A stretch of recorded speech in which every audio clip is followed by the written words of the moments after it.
మనసంతా నువ్వే అప్పుడే 25 ఏళ్ళు అయిందా అనిపిస్తుంది. ఏంటి సార్ మనసంతా నువ్వే 25 ఏళ్ళు రిలీజు ఒక్కసారి వెనక్కెళ్తే మీ మనసులో మెదులుతున్న జ్ఞాపకాలు? చాలా అంటే లైక్ ఇవాళకి నన్ను మనసంతో నువ్వే దర్శకుడిగానే ఐడెంటిఫై చేస్తారు ఎక్కడికి వెళ్ళినా అంటే. ఇంకా ఆ సినిమా తాలూకు ముద్ర ప్రేక్షకులు ఎంత బలంగా వేశారంటే it become a signature of my life. మీరు అన్నట్టు ఆణిముత్యం అని నిన్న ఒక ఇంటర్వ్యూలో ఒక ఆయన ఇంట్రొడక్షన్ లో అది అజరామరం అని ఇలాంటి పదాలు వింటుంటే హ్యాపీగా ఉంటుంది. అంటే ఆ స్థాయిని ప్రేక్షకులు ఇస్తే తప్ప మనం దాన్ని ఊహించి చేసేది కాదు. ఇది చాలా తప్పు రీజన్. అతను ఆ పని చేయకుండా ఉంటే శ్రీరామ్ సెట్లో ఒకే ఒక్కసారి అతనికి కొంచెం అసహనం కలిగింది, కోపడ్డు, బాగా బాధపడ్డాడు. సునీల్ మనసంతానవే ముందు నుంచి బాగా క్లోజ్ ఫ్రెండ్. వాళ్ళిద్దరూ కలిసే ఫ్లైట్ ఎక్కి వైజాగ్ వచ్చారు. మనసంతానవే షెడ్యూల్ ఇలా బలవన్మరణం చేసుకోవడం అనే ఒక తప్పు చేయడానికి కారణం. సంగీతం గారి గురించి టాపిక్ వచ్చింది కాబట్టి ఆయన మొన్న ప్రాజెక్ట్ అనౌన్స్ చేసేది. India's only director directing at age of 94, అది రికార్డు. చిరంజీవి గారితో మొన్న మధ్య ఫోటోలు దిగినాయి చూసి అది అనిల్ రావుపూడి గారి సెట్ లో. అయితే ఆయన ఎప్పుడు కలిసినా సేమ్ ఫ్యాన్ మూమెంట్. ఆ సీతారాం శాస్త్రి గారు ఇంట్లో పిల్లల్లా చూసేవాళ్ళు. పర్చూర్ బ్రదర్స్ అచ్చంగా ఇంట్లో వాళ్ళ అబ్బాయిలాగే ట్రీట్ చేశారు. మా ఇంట్లో కంటే ఎక్కువ నేను అక్కడే ఉన్నాను.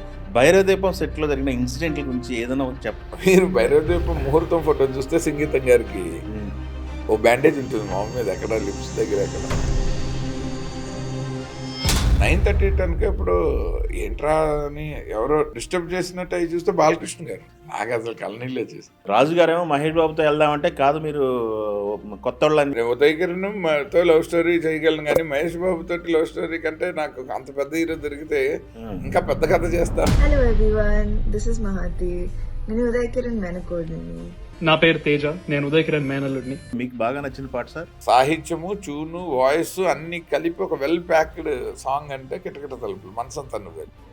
కిటకిట తలుపులు తెరిచిన కనులకు సూర్యోదయం.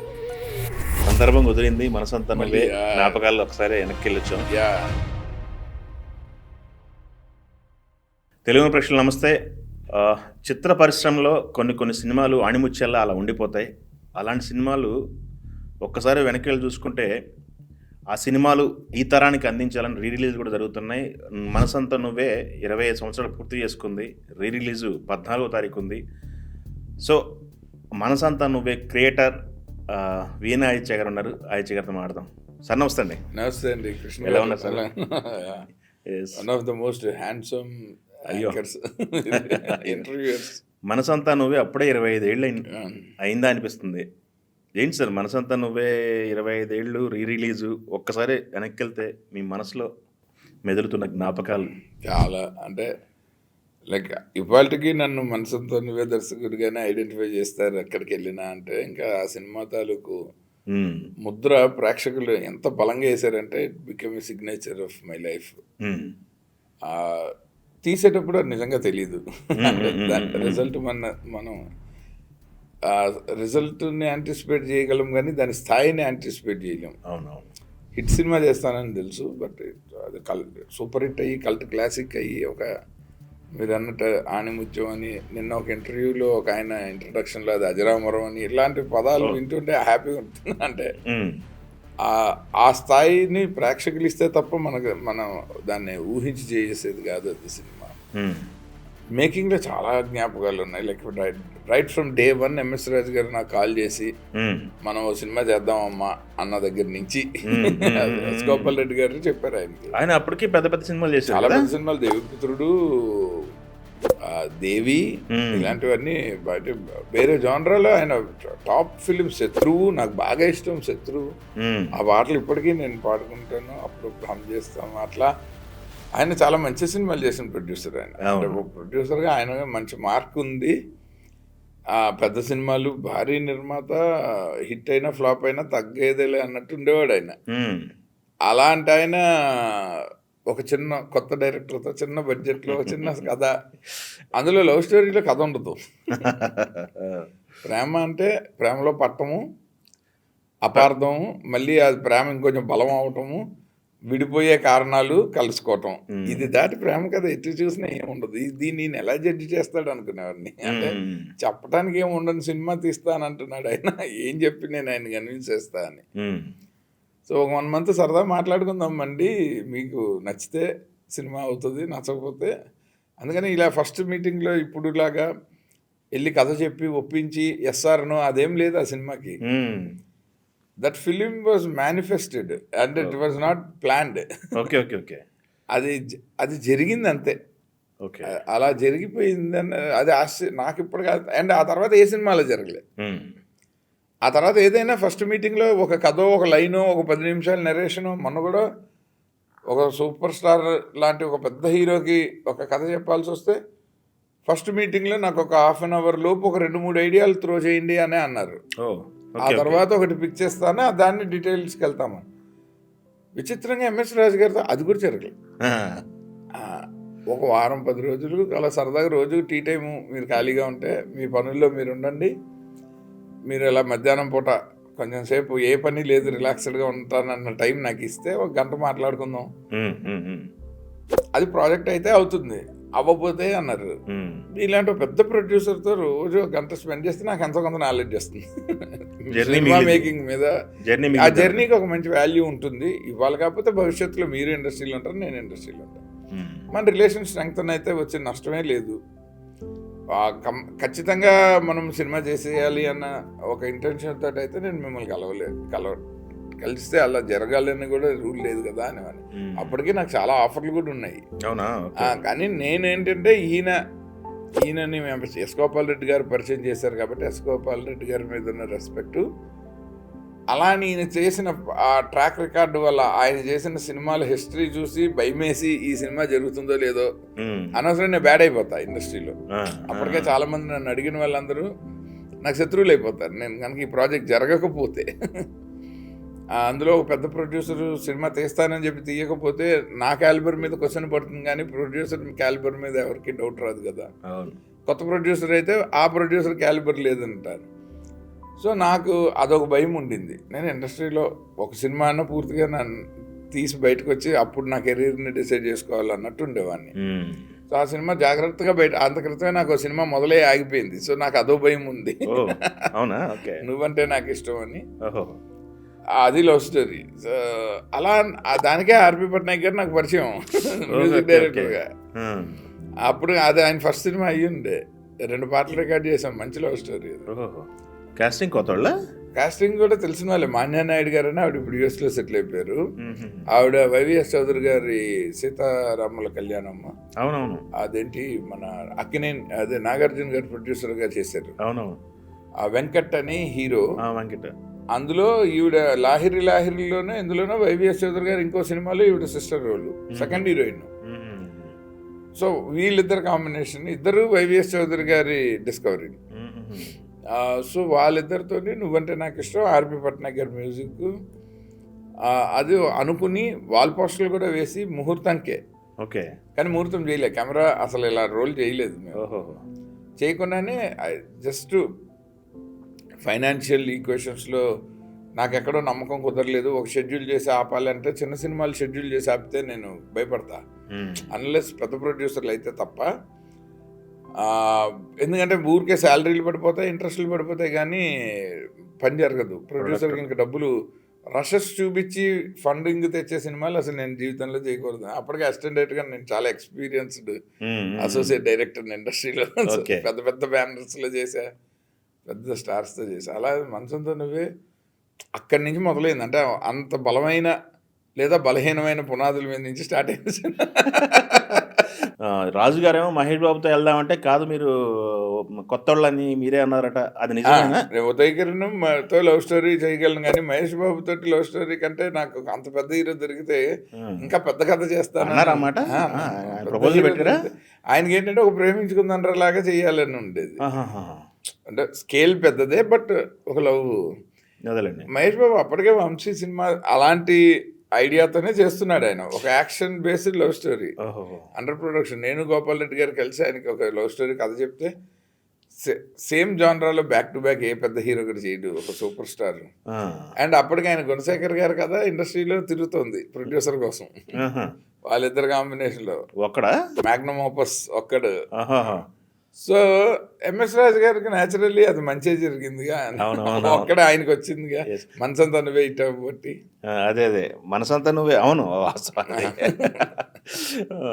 సూపర్ అండి. సో అలా అదే అంతే, ఒకే టైంలో అన్ని అన్ని మంచి అలా జరుగుతాయి. ప్రొడ్యూసర్ మంచి ఆయన బేసిక్గా. So Yes. Naturally yes yes, super అండి. బిఏ రాజు గారు అని ఉండేవారు.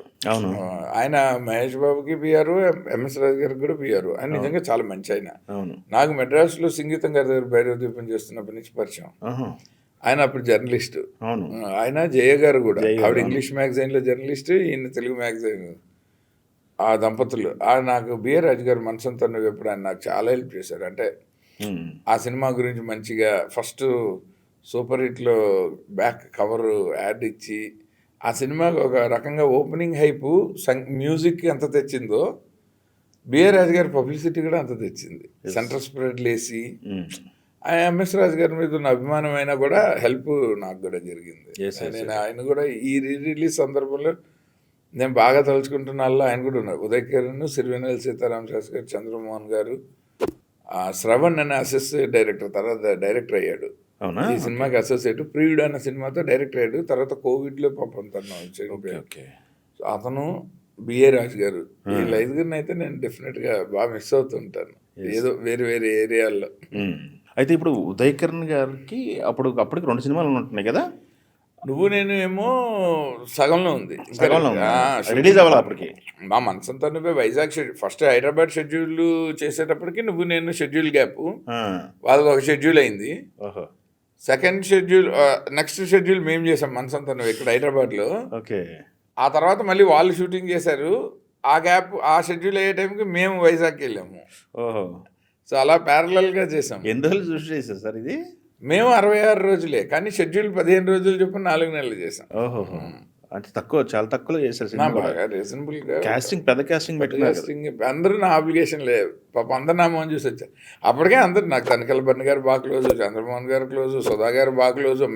అప్పటికే జయంత్ సి పరంజి గారి సినిమాల్లో మేము అందరం కలిసి పనిచేసాం. నేను అసోసియేట్ డైరెక్టర్గా. అవి పెద్ద పెద్ద సినిమాలు చేశాం కాబట్టి అందరూ బాగా ఫ్రెండ్లీగా ఉండే. ఓకే. అన్ని హిట్ సినిమాలు, ప్రేమించుకుందానరా, బావగారు బాగున్నారా, ప్రేమ అంటే 3 సూపర్ హిట్లు. సో న్యాచురల్లీ సీతారామ శాస్త్రి గారు ఇంక ఇంట్లో పిల్లల్లా చూసేవాళ్ళు. పర్చూర్ బ్రదర్స్ అచ్చంగా ఇంట్లో వాళ్ళ అబ్బాయిలాగే ట్రీట్ చేసేవాళ్ళు. పర్చూర్ వెంకటేశ్వర గారి ఇంట్లోనే ఉండేవాడు. మా ఇంట్లో కంటే ఎక్కువ నేను అక్కడే ఉన్నాను. అవునా? ఆయన ఇంట్లో, ఆయన పైన మేడ మీద ఉంటే కింద ఫ్లాట్ మాకే. జలదంకి సుధాకర్ గారు, నేను, వీరు పోట్ల గారు, మేమంతా మేము పిచ్చి పిచ్చిగా ఏదో ఒకటి ఉండటం, ఆయన 4 అక్షంతలు వేసి దాన్ని కరెక్ట్ చేయటం, ఇది దినచర్య మా. మేము ఒక పుంకాలు పేజీలు రాస్తే ఆయన ఫస్ట్ ఆ దస్తాలు చూసి అబ్బో అని మొదలు పెట్టేవాడు. అక్కడి నుంచి ఏ క్యారెక్టర్ ఏ సందర్భంలో ఏం చెప్పకూడదో కొట్టేస్తూ మాకు ఎక్స్ప్లెయిన్ చేసేవాడు.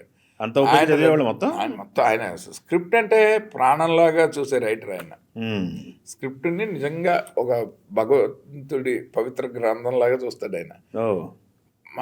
రాసిన వాడు కొత్తగా ఇండస్ట్రీకి వచ్చాడా, ముక్కు మోహన్ తెలియని వాడా, తన దగ్గర అసిస్టెంట్గా చేశాడంటే వాడిని ట్రైన్ చేయటమే పని. ఆయన హీ బికమ్స్ ఒక వెరీ గ్రేట్ మెంటర్ అనమాట. వాడి జీవితాన్ని చక్కదిద్దకుండా వదలడు ఆయన. ఆయన స్క్రిప్ట్ ఒకటే దిద్దు వదిలేయడు, జీవితాన్ని కూడా చక్కదిద్దుతాడు. సూపర్ అండి. అయితే ఇప్పుడు మాట్లాడుకున్నప్పుడు ఒక సీతారామ శాస్త్రి గారి గురించి మాట్లాడారు. సీతారామ శాస్త్రి గారు పాటలు మొత్తం పాటలు రాశారు. అది కాకుండా మీకు చేశారు. అదే నేను అనేది, గాయంలో చేసినట్టున్నారు. మళ్ళీ మీ దాంట్లో కనిపించారు. గాయంలో సాంగ్ కాబట్టి హ్యాపీగా చేశారు. ఒక చేశారు మంచి ఎమోషనల్ సాంగ్, అది ఆయనకు సూట్ అయిపోయింది. అప్పటికి ఆయన గాయంలో లాగా విప్లవ కవిలాగే ఉన్నారు ఆయన ఫిజికల్గా కూడా. బక్కగా ఒక బాధితుల్లాగా. మనసంతా నువ్వే టైంకి కొంచెం నిండుగా గుండ్రంగా సెట్ అయ్యే, అంటే లైఫ్లో మంచిగా ఒక సక్సెస్ చూసి ఒక మెచ్యూర్డ్గా సెటిల్ అయినట్టే ఉంది ఆయన కటౌట్. 2 క్యారెక్టర్లకి ఆయన ఆ ఏజ్కి అలాగే ఈ ఏజ్కి ఇలాగే సెట్ అయిపోయారు ఆయన. గాయం నేను కాలేజీలో ఉన్నప్పుడు చూసా. మనసంతా నువ్వు ఎప్పుడు ఒరిజినల్గా అనుకున్నది గొల్లపూడి మారుతిరావు గారిని. ఆయన కథ చెప్తే ఆయన మొదటి సినిమా తీస్తూ నా ఇంటికి వచ్చి కథ చెప్పిన వాళ్ళలో 2వ అడివి నువ్వు, ఫస్ట్ కోడి రామకృష్ణ, నువ్వు కూడా అలా 100 సినిమాలు తీయాలని కోరుకుంటున్నా అన్నాడు ఆయన. చాలా సంవత్సరాల తర్వాత దాసరి నారాయణరావు గారు ఈ రోజుల్లో ఇప్పుడున్న డైరెక్టర్లు డబుల్ డిజిట్ తీస్తే మాలాగా 100 మూవీస్ చేసినట్టే మేమైనా చేయలేము అన్నాడు ఆయన. సో ఇద్దరు ఆశీర్వచనాలు ఫలించాయి. నేను డబుల్ డిజిట్ తీసాను, ఆయన అన్నట్టు 100 అయింది. ఆయన గొల్లపూడి మారుతిరావు గారు ప్రజావేదిక అని జెమినీలో అది చాలా పాపులర్, మన తమిళ్లో విసు గారి షోని తెలుగులో ఈయన చేస్తుండేవారు. చేసినప్పుడు అది ఈ సీక్వెన్స్ అలా ఉండాలనుకున్నాము. అయితే ఆయన ఏమన్నారంటే నాకు టాపిక్ ఇచ్చేసి సేమ్ అలాగే కెమెరా సెటప్ పెట్టేసి ఎడిట్లో నీకు కావాల్సినట్టు డ్రైవ్ చేసుకో సీన్ని అన్నారు.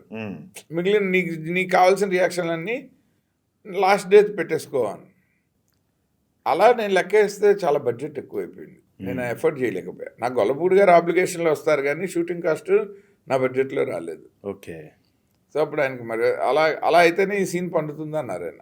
అలా కాదండి, నేను షార్ట్ డివిజన్ చేయాలి, నాకు ఇచ్చిందే 2 రోజులు, 6 లైట్లు, ఒక జనరేటర్, నా బడ్జెట్ ఇంతే. ఒక ఆడిటోరియం వైజాగ్లో ఒక ఆడిటోరియం ఆబ్లిగేషన్లోనే తెచ్చాం, చాలా నామినల్ రెంట్ ఇచ్చాము. వైజాగ్ చాలా వరకు వినోద్ గారని, ఎంఎస్ రాజు గారు తోడళ్ళు, నేను మీ ఇద్దరం హోటల్ స్టే నుంచి, ఫుడ్ దగ్గర నుంచి, లొకేషన్ దగ్గర నుంచి మేమిద్దరం ఒక 3-4 ఆప్షన్లు ఎక్సర్సైజ్ చేయటము, ఎస్ గోపాల్ రెడ్డి గారిని తీసుకెళ్ళి చూపించి ఒకటి ఫైనలైజ్ చేయటము. ఓకే, అంతే. ఇంకా అసలు ఎవరిని రానిలే, అంటే ప్రొడక్షన్ డిజైన్లో ఇంకెవరిని ఇన్వాల్వ్ కానిలే. దానివల్ల బడ్జెట్ మా కంట్రోల్లో ఉండింది. ఎంత అండి బడ్జెట్? 1,35, 1,45 అయింది. బాగా కలెక్ట్ చేసినట్టుంది కదా. 22.5 అంతా ఫస్ట్ రిలీజ్లోనే కలెక్ట్ చేసి 22.5. అండ్ ఇప్పుడు నాకు ఆశ్చర్యం, వాళ్ళు పొద్దున మా అబ్బాయి బుక్ మై షోలో చూసి మార్నింగ్ షోకి టికెట్లు లేవు ఏంటి అన్నాడు. వావ్. అంటే యాజ్ ఇవాళ ఒక స్టార్ హీరో సినిమా రిలీజ్ అయినట్టు. అసలు మా థియేటర్లు పెరుగుతున్నాయి. మొన్నటి నుంచి ఫస్ట్ ఒక థియేటర్తో ఓపెన్ చేశారు, ఇవాళ ఆల్మోస్ట్ 7-8 థియేటర్లు అయ్యాయి. ఆయన రఘురామ్ రెడ్డి గారు ఆయన ఫోన్ చేసి డిస్ట్రిబ్యూషన్ ఇంకా పెంచుతున్నామండి, రేపటికే ఎల్లుండిగా మల్టీప్లెక్స్లు అన్నీ వచ్చేస్తాయి అన్నారు. నేను సర్ప్రైజ్డ్. సో ఇలా రిలీజ్ అన్నది అసలు మేము ఎక్స్పెక్ట్ చేయలేదు. దానికైతే మాత్రం నేను డెఫినెట్గా మొదటి సినిమా అవకాశం ఇచ్చిన ఎంఎస్ రాజు గారికి ఎంత థ్యాంక్స్ చెప్పాలో. ఇప్పుడు 25 ఏళ్ళ తర్వాత మళ్ళీ నన్ను జనానికి ఇలా పరిచయం చేస్తున్న వాళ్ళు మన హనుమాన్ ప్రొడ్యూసర్స్, నిరంజన్ రెడ్డి గారు, చైతన్య రెడ్డి గారు. ఓకే. ప్రైమ్ షో చేస్తున్నారు. అలాగే శ్రీమాత క్రియేషన్స్ అని రవికాంత్ రెడ్డి గారు, రఘురామ్ రెడ్డి గారు, వీళ్ళు నలుగురు కలిసి దీన్ని ఇప్పుడు కొని, అంటే రైట్స్ ఎవరి దగ్గర ఉన్నాయో వెతికి పట్టుకొని ఈ వ్యాలంటైన్స్ డేకి తెస్తున్నారు. ట్యూబ్లో 4K మొన్న ప్రసాద్ ల్యాబ్కి నన్ను పిలిచి ఆ కాపీ చెక్ చేయించారు. అదిరిపోయింది అసలు. అంటే లేయర్స్ అరకు ఫస్ట్ రీల్ చూస్తే తూనిగా పాటలు అరకు చూసి అనుకున్నాను సినిమా అసలు క్వాలిటేటివ్గా ఎక్స్ట్రాడినరీగా ఉంది. అసలు పబ్లిక్ పాత సినిమా లాగా ఫీల్ అవ్వరు. అది 1.5 పెట్టి తీస్తే 23.5 కోట్లు వచ్చిందంటే మామూలు విషయం కాదు కదా. Base investment versus return on ఇన్వెస్ట్మెంట్లో ఇవాళకి రికార్డ్ అది, అంటే 22 times. 22 times అదే, అది డెఫినెట్గా రికార్డ్. 22 times మీరు 1000 కోట్లు పెట్టిన సినిమాకి అసలు రాదు. ఇండస్ట్రీ మొత్తం ఒకసారి షాక్ అయి ఉంటుంది కదా, ఫస్ట్ డెబ్యూ డైరెక్టర్ మంచి హిట్ కొట్టాడని. బాగా ఆల్రెడీ నాకు అసోసియేట్ డైరెక్టర్గా ఉన్న ఇండస్ట్రీలో ఉన్న ఆదరణ, లైక్ చిరంజీవి గారు ప్రెస్ మీట్లో చెప్పి, బాలకృష్ణ గారు అందరికీ ఇతను మంచి డైరెక్టర్ అవుతాడని, వాళ్ళిద్దరు చాలా బాగా క్లోజ్గా ఉండేవాళ్ళు. నా కెరీర్ బిగినింగ్లో చిరంజీవి గారు అయితే ఏకంగా ప్రెస్ మీట్లో చెప్పేశారు. అప్పుడు శివరంజని మ్యాగజైన్లో చిరంజీవి గారు ఫుల్ పేజ్ ఇంటర్వ్యూలో ఒక బాక్స్ కలర్లో, వేరే కలర్లో బాక్స్ కట్టి ఎవరి అసోసియేట్ ఆదిత్య అని ఒక బాక్సు ఆయన చెప్పడం వల్ల నాకు ఇవన్నీ మనం ప్లాన్ చేస్తే వచ్చినవి కాదు. అవును, మనం ఎవరిని అడిగి, అంటే ఇలాంటిది ఒకటి జరుగుతుంది అనుకో నాకు తెలీదు. ఒకటి జీవితంలో ఇలా జరిగే అవకాశం ఉందని కూడా తెలీదు. సో అప్పటికి ఇండస్ట్రీలో ఇంకా ఎలా ఉంటుంది ప్రొడ్యూసర్లకి, అంటే వీడు డైరెక్టర్ అయితే నెక్స్ట్ చిరంజీవి గారు డేట్లు ఇచ్చేస్తారు, బాలకృష్ణ గారు డేట్లు ఇచ్చేస్తారు అన్న ఒక హోప్ అందరు నిర్మాతలకు ఉండేది. జెన్యూన్గా నన్ను సురేష్ ప్రొడక్షన్స్లో నేను చేసిన వర్క్కి, ప్రేమించుకుందాన్రాకి నన్ను బాగా దగ్గర చేసుకున్న సురేష్ బాబు, రామనాయుడు గారు, నాతో సినిమా చేయాలని రామానాయుడు గారికి ఆయనకి నేను బాగా ఇష్టం. ఎందుకంటే అసలు అవసరమైతే రాత్రి ఎడిటింగ్ రూమ్లో పడుకుని పోయి ఇంటికి వెళ్లకుండా అక్కడికే బట్టలు బ్రష్ పేస్ట్ తెప్పించుకొని రాత్రిళ్ళు అలా ఉండేవాళ్ళం. అంటే సినిమా అంటే రెండో పని లేదండి. అసలు ఇప్పుడైనా మొబైల్ అనే ఒక డిస్ట్రాక్షన్ అప్పుడప్పుడు ఉంటుంది, కానీ 99% మొబైల్ సైలెంట్లో పెడతా. ఎవరైనా మీకు పలానా టైంలో ఫోన్ చేస్తామన్నారని చెప్పి 1 గంట 2 గంటలు ఆన్లో పెడతాను చూడండి, అప్పుడు వచ్చే డిస్ట్రాక్షన్ టార్చర్ వస్తుంది. ఇప్పుడైనా అది ఉంది కానీ అప్పుడు అసలు అది కూడా లేదు. సో వర్క్ తప్ప రెండో ధ్యాస లేని రోజులు కాబట్టి అందరూ బాగా లైక్ చేసేవాళ్ళు అండి. ప్రొడ్యూసర్లు కూడా అలాగే కలివిడిగా ఉండేవాళ్ళు. ఇప్పుడు అలా ఉండట్లేదు. ఇప్పుడు అసలు ప్రొడ్యూసర్కి మనం ఏం చేస్తున్నామో తెలీదు. చిరంజీవి గారు మీ గురించి బాగా చెప్పారన్నారు. బట్ చిరంజీవి గారితో మొన్న మధ్య ఏదో ఫోటోలు దిగినాయి చూశాను. అది ఎక్కడ? అది అనిల్ రావిపూడి గారి సెట్లో. మర్చిపోయి సెట్ కదా. ముంబై నుంచి ఒక ఫ్రెండ్ వచ్చారు.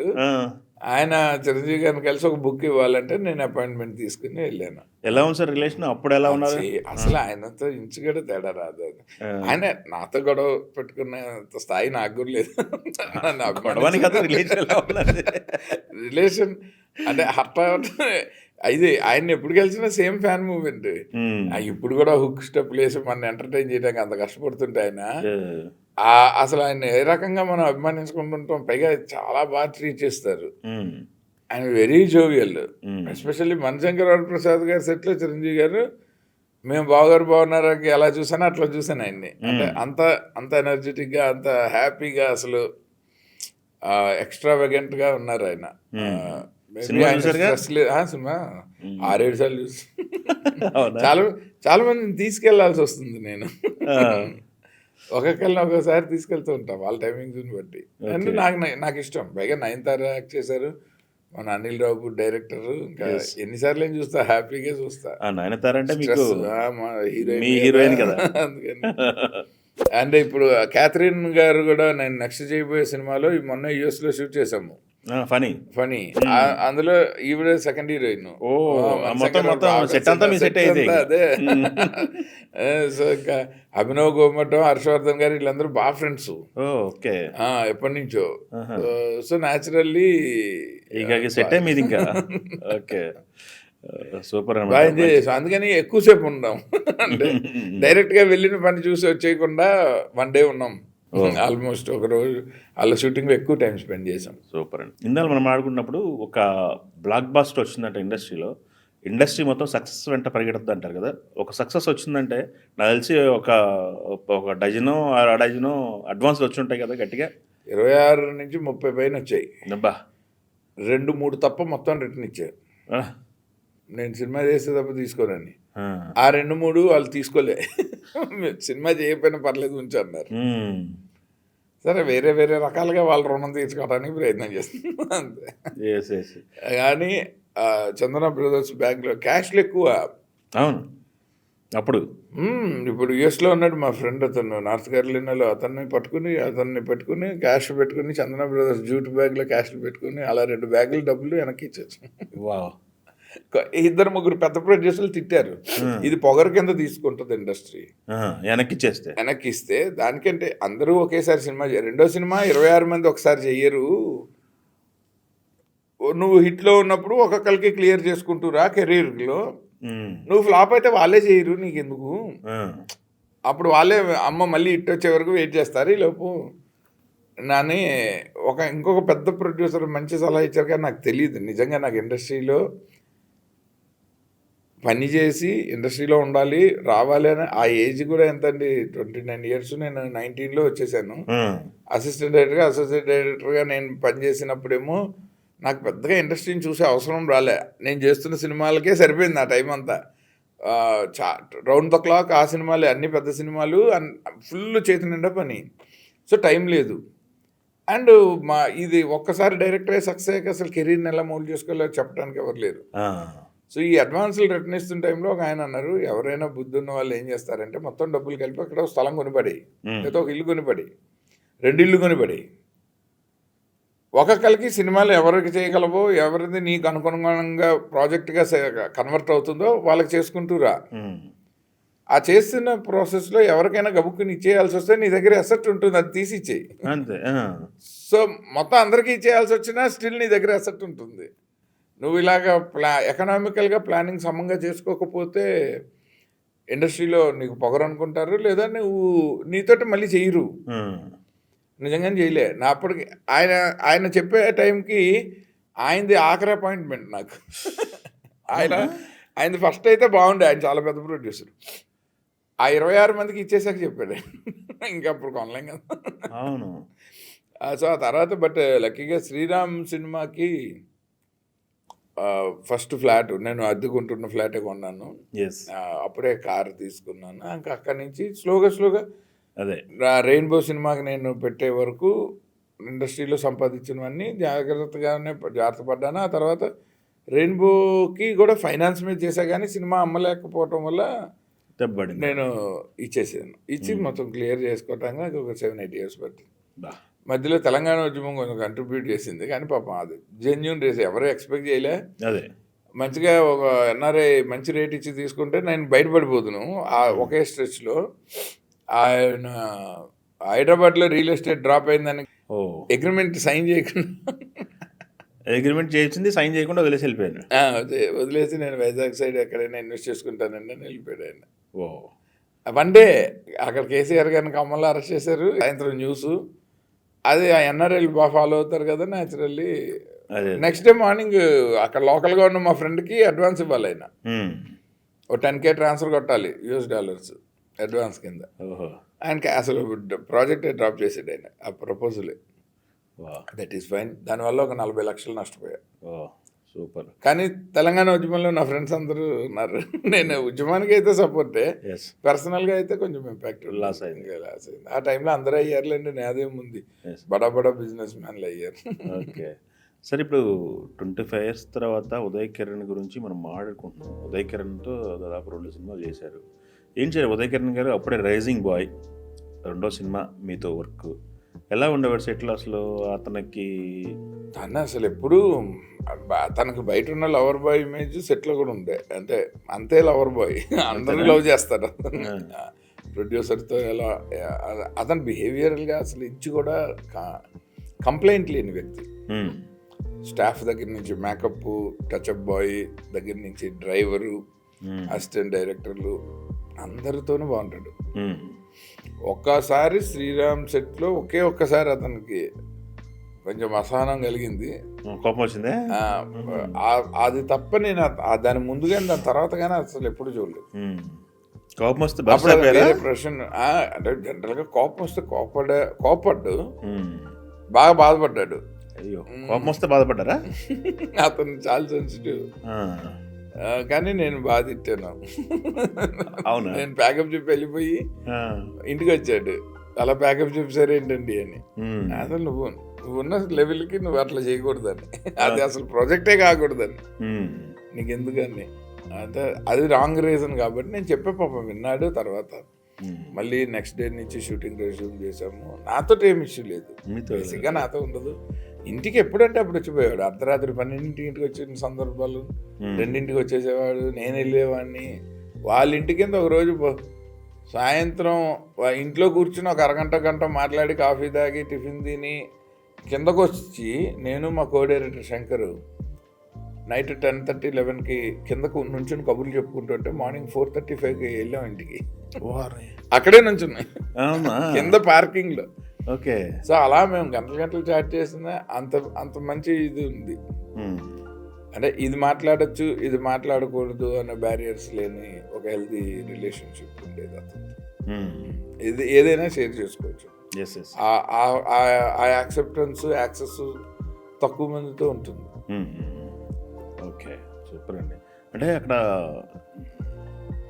2వ సినిమా ప్యాడింగ్ పెద్దది. ఇప్పుడు మన చంద్రమోహన్ గారు, దానికి బర్నయ్ గారు, సునీల్, తన 3వ సినిమా. ఇట్లా ప్యాడింగ్, పెద్ద ప్యాడింగ్. లొకేషన్లో అందరూ ఎలా ఉండేవాళ్ళు? సునీల్ చూస్తే అప్పటికి రైజింగ్, మళ్ళీ చిత్రం దగ్గర నుంచి కాంబినేషన్ ఉంది వాళ్ళది. సునీల్ మనసంతానవే ముందర నుంచి బాగా క్లోజ్ ఫ్రెండ్. మీకా? నాకు. మీకు. ఉదయ్కేమో నువ్వు నేనులో అప్పుడే పరిచయం.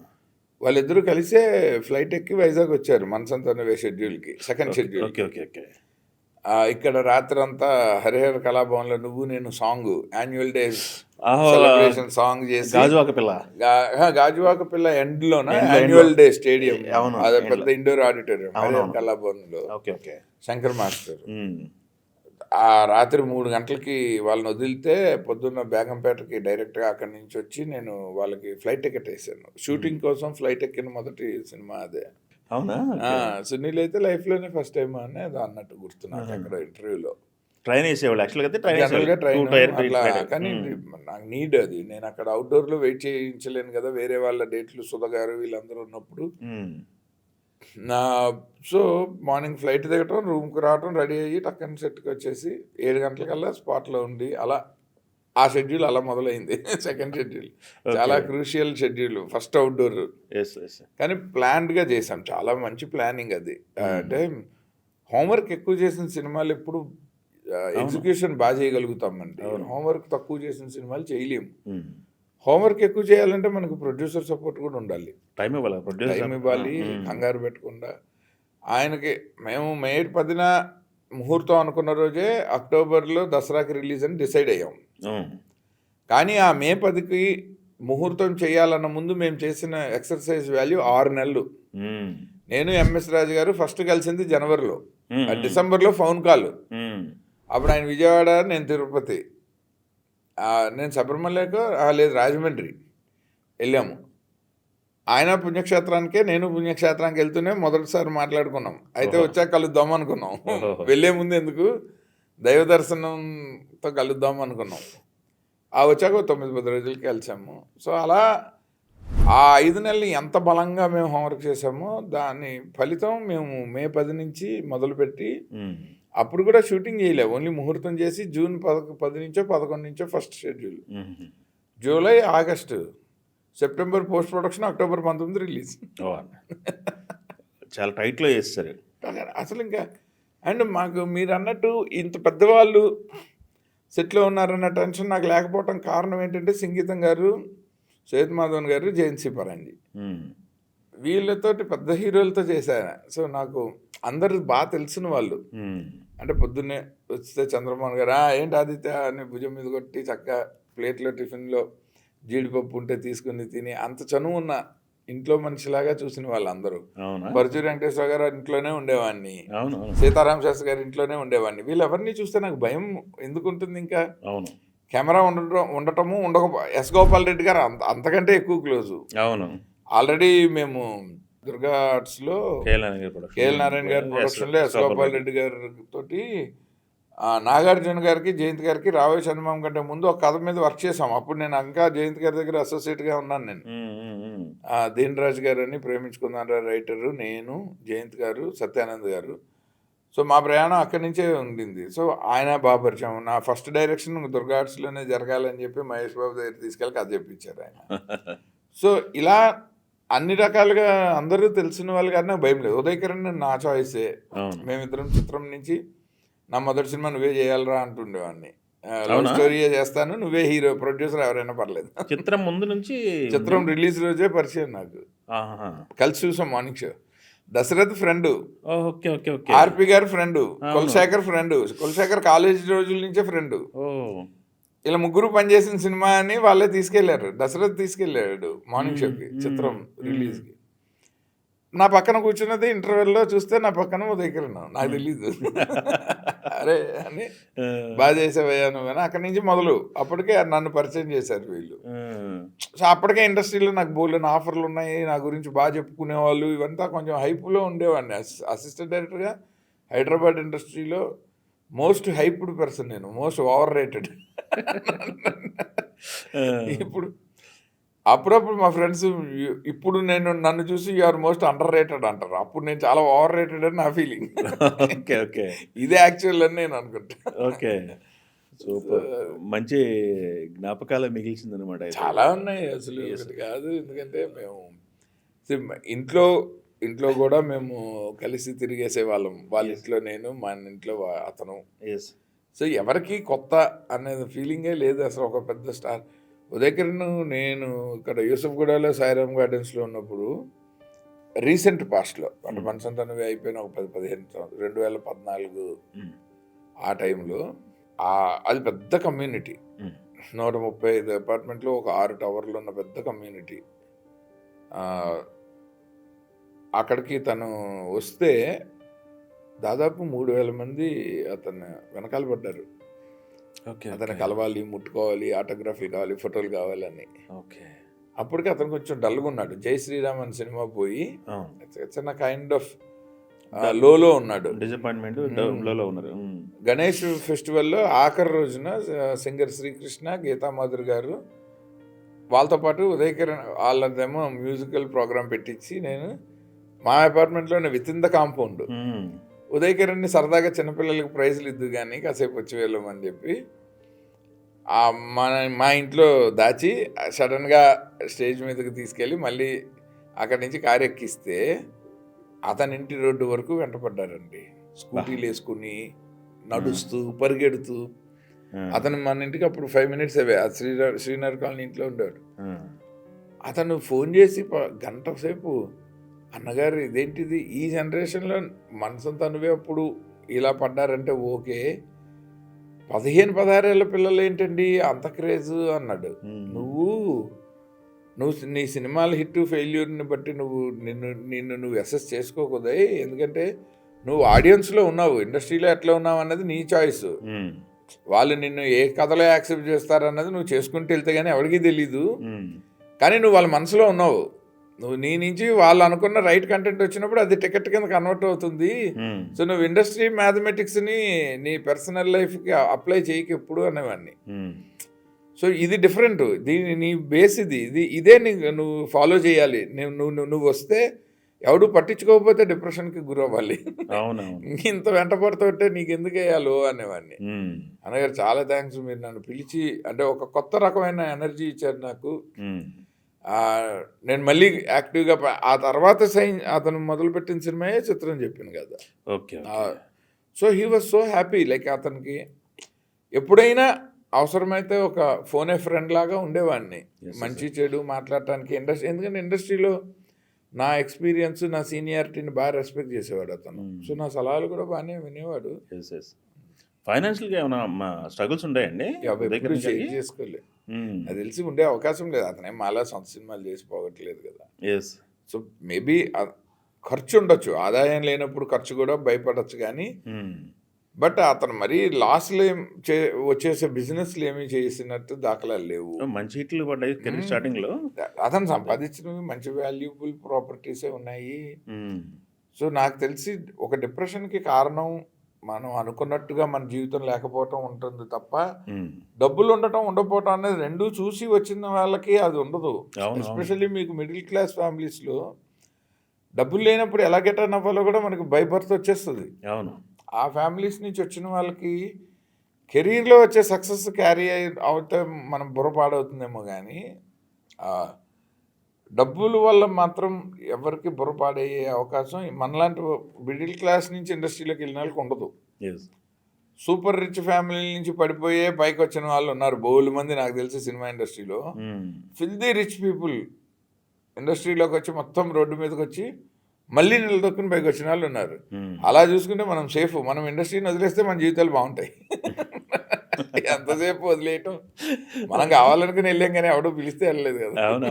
ఇష్టపడి చేసుకున్న రిస్క్ అది. సో మనం మెంటలీ ప్రిపేర్డ్ ఉంటామని నా ఉద్దేశం. అతనికి అది కాదు రీజన్, డెఫినెట్గా కాదు. అతను ఇలా బలవన్మరణం చేసుకోవడం అనే ఒక తప్పు చేయటానికి కారణం అతని ఆర్థిక పరిస్థితులు కాదు. అతను మాటని సీరియస్గా తీసుకుంటాడు, మనిషిని సీరియస్గా తీసుకుంటాడు. స్వభావం చాలా సున్నితమైన స్వభావం. ఇలాంటివన్నీ కారణాలు అవ్వాలి తప్ప, అంటే ఎమోషనల్ రీజన్సే తప్ప ఒక డబ్బు లేదని అలాంటి కారణాలతో అంత పిరికాడైతే కాదు. అతను అంత దారుణమైన పొజిషన్లో కూడా ఉంటాడు. అతను బాగా ఎవరైనా గబుక్కని హర్ట్ చేస్తే ఇలాంటివి చేశాడంటే నమ్ముతాను నేను. ఎందుకంటే అతనికి అలాంటిది స్వభావం ఉంది, అంత వెంటనే షెల్లోకి వెళ్ళిపోతాడు. అయితే అదేలేండి, అందరూ చాలా రోజులు అవుతుంది ఆయన లేకపోయినా కానీ ఇప్పటికీ చాలామంది మాట్లాడుకుంటూ ఉంటారు.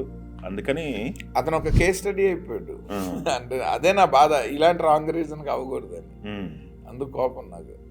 ఇది ఇది ఇది చాలా తప్పు రీజన్. అతను ఆ పని చేయకుండా ఉంటే అసలు ఇవాళ నిజంగా morning show same first time release అప్పుడు అతను నేను కలిసి చూసాం. ఇటు పక్కన సునీల్, ఈ పక్కన ఉదయ్ కిరణ్, ఇంకా నా ఫ్రెండ్స్, నా కాలేజ్ ఫ్రెండ్స్ అందరం కలిసి విజయవాడలో ఇక్కడ నుంచి కారులో విజయవాడ వెళ్ళి పొద్దున్నే మార్నింగ్ షోకి వెళ్ళి మేము శ్రీరామ్ సినిమా అలాగే చూసాం, మనసంతా నువ్వే అలాగే చూసాం. శ్రీరామ్ అప్పుడు సునీల్ గారు రాలేదు, మనసంతా నువ్వే సునీల్ కూడా వచ్చాడు. సునీల్ ఉదయ్ కలిసి ఒక కారులో వచ్చారు. మేమందరం కలిసి విజయవాడలో మార్నింగ్ షో చూసాం. అలా నా పక్కన నా చేయి పట్టేసుకుని 2 సీక్వెన్స్లో భయం, అతనికి థియేటర్లో ఓ అని అరుస్తారేమో అని. నేను తెగ భయపెట్టేవాడిని. విజయవాడలో ఆడియన్స్ స్క్రీన్ మీద ఉండగానే ట్రోల్ చేస్తారు, నచ్చకపోతే థియేటర్ బయటకు వచ్చే వరకు కూడా ఆగరు, థియేటర్లోనే గోల్ చేస్తారు అసలు సినిమా నచ్చకపోతే అని. తనకి మనసం తను వెళ్ళి 2 ఎపిసోడ్లు భయం. ఒక అమ్మాయి పెద్ద మనిషి అయితే నేను మంగళారతి పాడితే యాక్సెప్ట్ చేస్తారా, నవ్వుతారు. ఎపిసోడ్కి భయపడ్డా. రెండోది నువ్వు నేనులో మీ పెద్దవాళ్ళు ఉన్నారే అని నేను చాలా ఎమోషనల్గా బెదిరిస్తే దానికి థియేటర్లో నవ్వేశారు. ఆ ఎమోషన్ పనలేదు, నన్ను ట్రోల్ చేశారు.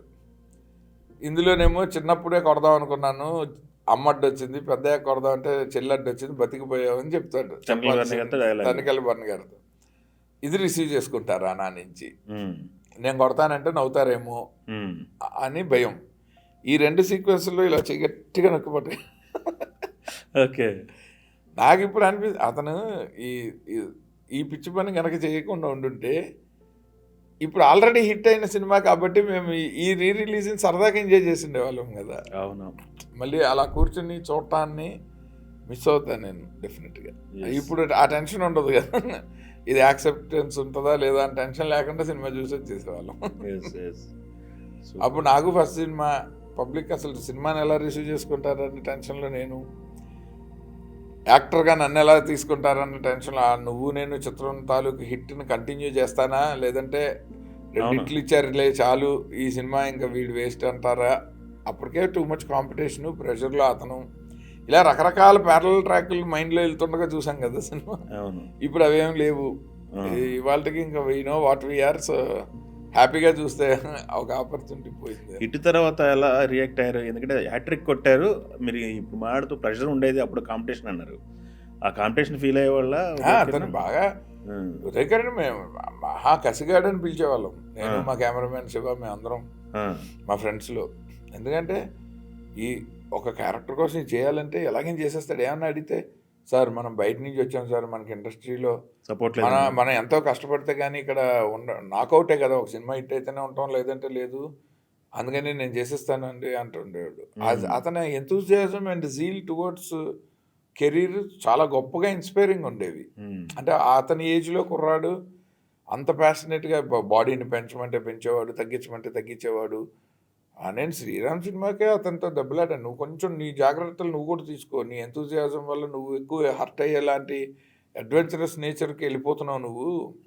Especially first time action cinema చేస్తున్నా, మంచి కమర్షియల్ సినిమా చేస్తున్నాను, శ్రీరామ్లో ఫైట్లు అవి డూపులు లేకుండా చేసేస్తానని ఆ రైల్వే ట్రాక్కి కట్టేస్తే డే లాంగ్ అక్కడ ఉండిపోయి మేము కెమెరా షిఫ్ట్ చేస్తుంటే కూడా నన్ను విప్పద్దు ఇక్కడే ఉంచుండని. అవునా? ఎందుకంటే మళ్ళీ కట్టాలంటే టైం పోతుందని, పైనుంచేమో ట్రైన్లు అటు ఇటు తిరిగేస్తుంటే. సో ఇలాంటివన్నీ ఫైట్ మాస్టర్ రిస్క్ కదా, చాలా రిస్క్ కదా ఇంటర్వెల్ షాట్. అవును. సో అతనే చాలా జాగ్రత్తగా ఉండాలి నువ్వు, ఎందుకంటే హిట్ అవుతున్న కొద్దీ, కెరీర్ ప్రోగ్రెషన్ వస్తున్న కొద్దీ మీ బాధ్యతలు పెరుగుతాయి. నువ్వు చాలామందిని జాగ్రత్త చూసుకోండి. ముందు నీ ఫ్యాన్స్ని నువ్వు ఎంటర్టైన్ చేయాలంటే ఫర్ ఎ లాంగర్ టైం నువ్వు కేర్ఫుల్గా ఉండాలని చెప్తున్నాను. లేదు మా చిరంజీవి గారు, బాలకృష్ణ గారు వీళ్ళందరూ ఎన్ని ఫైట్లు చేసి ఎన్ని సర్జరీలు అవ్వలేదు, నేనెంత అనేవాడు. So but I was so passionate. అందులో బాడీ మీద కంట్రోల్, పెర్ఫార్మెన్స్ మీద చాలా హోంవర్క్ చేసేవాడు, డైలాగులు బ్రహ్మాండంగా చెప్తాడు. సో అతనికి ఇష్టం ఉండి చేశాడు ఈ పని, అతనేమి కష్టపడి చేయలే. చాలా ఆ ఇష్టం అతను ప్రతిరోజు షూటింగ్లో కనిపించేది. నేను అది హ్యాపీగా ఫీల్ అవుతా. ఎక్కడో అక్కడ కొంచెం డబ్బులు సంపాదించాక చిన్న లెథర్జిక్గా తయారవుతారు హీరోలు. అమ్మ కొంచెం సెటిల్నెస్ వస్తుంది, రిలాక్స్ అవుతా. ఇతనికి పెరిగింది కష్టపడ్డే నేచర్, అది మంచిగా ఉంటుండేది. ఓకే, సూపర్ అండి. అయితే మీకు first cinema hit, second cinema hit, third cinema hit, 3 సినిమాలు పడ్డాయి వరుసన. 3 సినిమాలు తర్వాత వీణ ఇచ్చా అవును. వీణ ఇచ్చా అంటే ఇండస్ట్రీలో ఒక బ్రాండ్ అయిపోయింది. ఎలా సార్ మీకు మ్యూజికల్ హిట్లు ఎక్కువ ఉన్నాయి, ఎట్లా సార్ మ్యూజిక్ విషయానికి వస్తే ఎలాంటి జాగ్రత్తలు తీసుకునేవాళ్ళు మీ సినిమాలకి? నాది మ్యూజిక్ just నాలెడ్జ్ చెవి అస్సలు లేదు. నాకు సినిమాలే నేర్పించే ఎక్కువ. మదర్ ఇంట్లో బాగా పాడేవాళ్ళు చిన్నప్పుడు, మంచిగా ఆవిడ మంచి సింగర్, కానీ నాకు రాలే. Okay okay. ఫాదర్ రాస్తారు, ఆయన మంచి పోయిట్. కానీ వీళ్ళిద్దరు సంగీతం సాహిత్యం పెళ్లి చేసుకున్నాయి, నేను ప్రేక్షకుడు. నాకు ఆ రెండిట్లోనూ ఏం రాలేదు, కానీ ఓకే ఆడియన్స్ మైండ్ సెట్ వచ్చింది. ఇది బాగుంది, ఇది బాగాలేదు, జడ్జిమెంట్ వచ్చింది. అదే ఓకే. అది చాలా క్లియర్గా ఉంటుంది. అంటే ఒక చూని సెలెక్ట్ చేసేటప్పుడు, అండ్ మెయిన్గా నేను పాటించేది యాజ్ ఎ డైరెక్టర్, సంగీతం గారి దగ్గర నేర్చుకున్నా, జయంత్ గారి దగ్గర నేర్చుకున్నా, వాళ్ళతో మ్యూజిక్ సిట్టింగ్స్లో కూడా ఉన్నాను. కాబట్టి ఓ పాట వాళ్ళు ఎలా ఓకే చేసేవాళ్ళు, అది తర్వాత పబ్లిక్లో అది ఎలా రిసీవ్ అయింది, ఈ అనాలిసిస్ నాకు బాగా గుర్తుంటుంది. ఈవెన్ నా పాటలైనా నేను అనుకున్నది ఇది రిజెక్ట్ అయింది, నేను అనుకున్నది ఇది బాగా అనుకున్న దానికంటే బాగా, రేశ్వాసలో నేను అనుకున్న దానికంటే పెద్ద హిట్ అయింది, తునిగా నేను అనుకున్న దానికంటే వీటికి ఇవి నేను ఏ పారామీటర్స్ మీద ఓకే చేశాను అన్నది గుర్తుపెట్టుకుంటాను. మీకు ఈ సినిమాలో మీకు బాగా నచ్చిన పాట సార్ ఇందులోనా? మనసంత ఫస్ట్ కిటకిట తలుపులు అండి, నా మోస్ట్ ఆల్ టైమ్ ఫేవరెట్. కిటకిట తలుపులు బికాస్ ఆఫ్ హిస్ సాహిత్యము, ట్యూను, వాయిస్ అన్ని కలిపి ఒక వెల్ ప్యాక్డ్ సాంగ్ అంటే కిటకిట తలుపులు. మనసంత నువ్వేల తర్వాత ఎవరైనా ఎప్పుడు తన వలలో, అది సాహిత్యం అదిరిపోద్ది. ఈ రెండు క్రియేటివ్గా హై ఇస్తాయి నాకు. కేవలం ఇంటెలిజెంట్ డెసిషన్ ఏంటంటే తునిగా, సోల్ఫుల్ డెసిషన్ ఏంటంటే నీ స్నేహం ఇక రాదు అని. అది సినిమా సోల్. అది ఆర్పి గారికే క్రెడిట్, ఎందుకంటే అది ఆయన చెప్పకపోతే మేము మాకు అసలు మా స్క్రీన్ ప్లేలో అక్కడ పాటే లేదు. అవునా? ఓకే. అది ఆయన టైటిల్స్ దగ్గర చెప్పబట్టి మా ఎడిటర్ కృష్ణారెడ్డి గారు దాన్ని క్లైమాక్స్లో వేశారు. కృష్ణారెడ్డి గారు క్లైమాక్స్లో వేయకపోతే ఎంఎస్ రాజు గారికి, ఎస్ గోపాల్ రెడ్డి గారికి, పరశుర గోపాలకృష్ణ గారికి క్లైమాక్స్ నచ్చలే, మళ్ళీ రీషూట్ చేద్దామన్నారు. అంటే వెయిట్ లేదన్నారు, అసలు ఫీలింగ్ రాలేదని. ఓకే. మమ్మల్ని బయటికి పంపించి నేను తలకాయ పట్టు కూర్చుంటే కృష్ణారెడ్డి గారు 10 నిమిషాల తర్వాత పిలిచి, క్లైమాక్స్లో వీళ్ళందరూ ఎందుకు బాగాలేదన్నారని ఆలోచించానండి, ఈ చిన్నప్పుడు విడిపోయినప్పుడు పాటను ఇక్కడ వేసి దాన్ని మళ్ళీ రీఎడిట్ చేశాడు ఆయన. ఆ ఐడియా ఆయనదే. నిజంగా ఆయనకి చాలా రుణపడి ఉండాలి, లేకపోతే 6-7 రోజులు రీషూట్ చేస్తుంటే ఎంఎస్ రాజు గారు యాజ్ ఇట్ ఈస్ బయటపడిపోతారు. ఆయనకి సినిమా ఏమి ఇబ్బంది పెట్టదు, ఇప్పుడు అంతా హిట్ అయి ఉండేది, కానీ డైరెక్టర్గా నా క్రెడిబిలిటీ తగ్గి ఉండేది. సో ఆ క్రెడిట్ ఎడిటర్, నన్ను డైరెక్టర్గా నన్ను కాపాడిన క్రెడిట్ ఎడిటర్. సూపర్ అండి, చాలా జ్ఞాపకాలు అండి మనసంతా నువ్వే చుట్టూ. ఓకే. అయితే ఇప్పుడు మనం మాట్లాడిన సందర్భంలో సంగీతం గారి గురించి టాపిక్ వచ్చింది కాబట్టి, ఆయన మొన్న ప్రాజెక్ట్ అనౌన్స్ చేశారు, India's only director directing at the age of 94. అది రికార్డు, వరల్డ్లో సెకండ్ డైరెక్టర్. అవునా? వరల్డ్లో సెకండ్. ఒక ఆయన 103లో చేశారు హాలీవుడ్లో, 94లో సంగీతం గారు, క్లింట్ ఈస్ట్వుడ్ ఇద్దరు చేశారు. సెకండ్ పొజిషన్ ఇద్దరిది వరల్డ్లో. He will make a record. ఈయన 105లో కూడా చేస్తారు. ఓకే. ఆయన సినిమాలు తప్ప రెండు చేయరు ఆయన. ఏంటి సార్, ఎలా ఉండేది సార్ ఆయనతో? అసలు ఆయన వర్కింగ్ స్టైల్ ఎలా ఉండేది? ఈ జనరేషన్ తెలిసి పెద్ద తెలియలేదు కాబట్టి. ఎందుకు తెలుసు తెలీదు. మన లేటెస్ట్గా 35 చిన్న కథ కాదు తీసిన ఈమన్ నందకిషోర్ కూడా చెప్తాడు ఆయనతో స్టోరీ సిట్టింగ్లు ఎలా ఉంటాయని. ఏది ఇప్పుడు ఈ జనరేషన్ డైరెక్టర్, ఒక 1 ఫిలిం ఓల్డ్ డైరెక్టర్. అలాగే గాంధీ తాత చెట్టు తీసిన పద్మావతి మల్లాది గారు కూడా సంగీతం గారితో ట్రావెల్ చేశారు ఈ జనరేషన్లో. ఎవరిని అడిగినా చెప్తారు. నాగశ్విన్ గారు చెప్తారు, ఇవాళ ఇండస్ట్రీలో one of the top directors Telugu. సంగీతం గారితో ట్రావెల్ ఉందని వాళ్ళు మహానటికి, కల్కికి ఇప్పుడు చేస్తున్న సినిమా 94, సంగీతం ఎట్ 94 సినిమా ఇంకా టైటిల్ పెట్టలేదు. సో వాళ్ళు సంగీతం ఎట్ 66, 61 అని పెట్టారు. అది ఆయన సినిమా అకౌంట్. ఓకే. ఆయన నిజంగా ఆ ఏజ్ వాళ్ళకే వర్క్ చేస్తున్నారు ఇప్పుడు. యూత్నే 61 అంతే. ఆయన స్టిల్ యంగ్. ఆయన వెరీ యాక్టివ్. అండ్ అసలు ఒక కథ గురించి మాట్లాడేటప్పుడు కానీ, సీన్లు కన్సీవ్ చేసేటప్పుడు, మ్యూజిక్ కానీ, ఆయన మ్యూజిక్ డైరెక్టర్ కూడాను. అండ్ టెక్నాలజీని వాడటంలో మాస్టర్ ఆయన. ఇవాళ వరల్డ్లో లేటెస్ట్ టెక్నాలజీ. హాలీవుడ్లో కూడా ఇంకా సినిమాకి అప్లై చేయొచ్చా చేయకూడదా అనుకునే టైంలో నేను వాడేస్తాను. Is a head of times. Yes. Master mind అంటే మాస్టర్ మైండ్ అంతే. ఎన్ని సినిమాలు పనిచేస్తారు సార్ సంగీతం దగ్గర? నేను Brindavanam apprentice, Bhairavadeepam first title పడింది Wow. నాది, full cinema. Srikrishnarjuna Vijayam full cinema associate. ఇది కాక పక్కనే ఆయన నేను వాహిని స్టూడియోలో నమ్మవరు, లేపాలి, కరుపు వెళ్ళని 3 తమిళ సినిమాలకి అసిస్టెంట్గా అప్రెంటిస్గా పనిచేస్తున్న టైంలో మెడ్రాస్లో ఆయన మేడము మగుళీరు మట్టు అని ఆడవాళ్ళకి మాత్రమే అని అవును. డబ్ చేశారు. అది షూటింగ్లు జరిగాయి ప్యారలల్గా మా 3 సినిమాల గ్యాప్లో. సంగీతం గారి టీమే కదా అని రోజు వెళ్ళిపోయేవాడిని ఖాళీ ఉన్నప్పుడల్లా. వెళ్ళి మగుళీరు మట్టుకు అయితే నేనే చెప్పేవాడిని. Costume continuity original assistant director కంటే నేను స్ట్రాంగ్గా చెప్పేవాడిని. Wow. అంటే ఇష్టం. ఆయన వాళ్ళ ఇంటికి భోజనానికి పిలిచి ఆయనతో పాటే సినిమాలు చూపిస్తూ, ఇంగ్లీష్ ఫిలిమ్స్, ఫారెన్ ఫిలిమ్స్ మంచి కలెక్షన్ ఉండేది.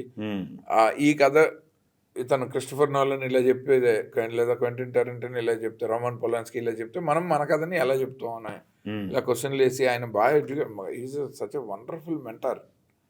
ఆయనతో నాకు చాలా ఇప్పుడు కూడా మెడ్రాస్ వెళ్తే వాళ్ళ ఇంట్లో భోజనం చేయకుండా రాను. పూర్ణప్రజ్ఞ గారు అని సంగీతం గారు అబ్బాయి, ఆయన కో డైరెక్టర్ మా భైరవదీపం నుంచి. ఆయన ఇంట్లోనే వాళ్ళు కలిసే ఉంటారు, అన్న కొడుకు ఆయన.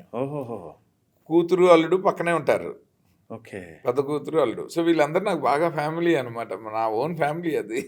సో అక్కడికే వెళ్ళి నేను ఏ పని మీద చెన్నై వెళ్ళినా సంగీతం గారిని కలుపుకుంటాను. ఓకే. ఆయన ఎప్పుడు కలిసినా వాళ్ళ ఇంట్లో భోజనం చేయకుంటున్నాను. అవునా? Very good. వాళ్ళు మిస్సెస్ ఉన్నప్పుడు అయితే ఇంకా ఎందుకంటే మా మదరు సంగీతం గారి వైఫ్ కాలేజ్ డేస్ నుంచి వాళ్ళు కలిసి పెరిగారు. మా చెల్లెలు అంటుండేవారు, ఉమా మా చెల్లెలు, ఉమా మా చెల్లెలు అన్నీ. అలా అంత క్లోజ్గా ఉన్నాను కాబట్టి నాకు ఎక్కువ మెమరీస్ ఉన్నాయి. ఎస్. భైరవదీపం సెట్లో జరిగిన ఇన్సిడెంట్ల గురించి ఏదైనా ఒకటి చెప్పమంటే ఏం చెప్తారు సార్? మీరు భైరవదీపం ముహూర్తం ఫోటో చూస్తే సంగీతం గారికి ఓ బ్యాండేజ్ ఉంటుంది మా మీద, ఎక్కడ లిప్స్ దగ్గర ఎక్కడ. ఆయన ముందు రోజు మంచం లాగారన్నాడు, అది తగిలింది. మేము షాక్.